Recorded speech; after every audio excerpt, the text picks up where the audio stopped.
മുതിർന്ന കോൺഗ്രസ് നേതാവ് രമേശ് ചെന്നിത്തല ടെലിഫോൺ ലൈനിൽ ചേരുകയാണ്. ശ്രീ ചെന്നിത്തല, ഇവിടെ വേട്ടക്കാരെ സംരക്ഷിക്കാൻ ഒരു നീക്കം സർക്കാർ നടത്തുന്നു എന്ന ആക്ഷേപം പ്രതിപക്ഷത്തിനുണ്ടോ? തീർച്ചയായിട്ടുമുണ്ട്. അല്ലെങ്കിൽ പിന്നെ ഈ 11 പാരഗ്രാഫ് വിവരാവകാശ കമ്മീഷൻ പറഞ്ഞിട്ടും കൊടുക്കാത്ത ബോധപൂർവമല്ലേ?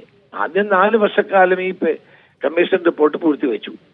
ഇപ്പോൾ കമ്മീഷൻ റിപ്പോർട്ട് പുറത്തുവിട്ടപ്പോൾ പ്രസക്തമായ 11 പാരഗ്രാഫുകൾ ഇല്ല. അപ്പോൾ കേസെടുക്കുന്നില്ല.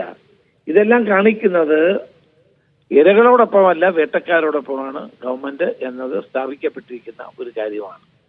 കേസെടുക്കാൻ യാതൊരു ബുദ്ധിമുട്ടുമില്ല. കാരണം ഒരു കോഗ്നൈസബിൾ ഒഫൻസ് ഇവിടെ റിവീൽ ചെയ്യപ്പെട്ടിരിക്കുകയാണ്. പോസ്കോ, ശ്രീപീഡനം ഉൾപ്പെടെയുള്ള കേസുകളാണ്. അതിനകത്ത് ഒരു സ്പെഷ്യൽ ഇൻവെസ്റ്റിഗേഷൻ ടീമിനെ വെച്ച് അന്വേഷിപ്പിക്കാൻ പോലീസിന് യാതൊരു ബുദ്ധിമുട്ടും ഉണ്ടാകേണ്ട കാര്യമില്ല. അപ്പൊ ബോധപൂർവമായി ഇത് മറച്ചു വെക്കാനും നിക്ഷിപ്ത താല്പര്യങ്ങൾ സംരക്ഷിക്കാനുമുള്ള നീക്കമായിട്ട് വേണം നമുക്കിതിനെ കാണാൻ.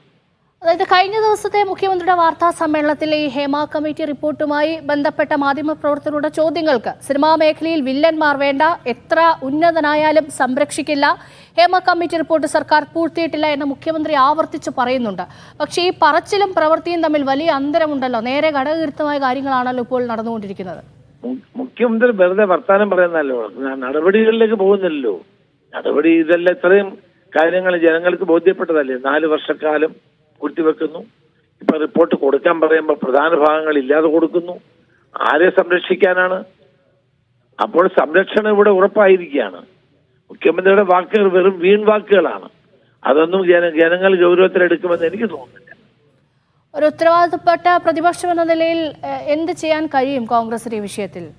അത് ഞങ്ങൾ ആലോചിക്കുന്നുണ്ട്. എന്താണ് ചെയ്യാൻ പറ്റുന്നത് ഞങ്ങൾ ആലോചിക്കും. പക്ഷേ ശക്തമായ ജനകീയ സമ്മർദ്ദം ഈ കാര്യത്തിൽ ജനങ്ങൾ സർക്കാരിന്റെ പേരിൽ ഉണ്ടാകും എന്നത് സത്യമാണ്.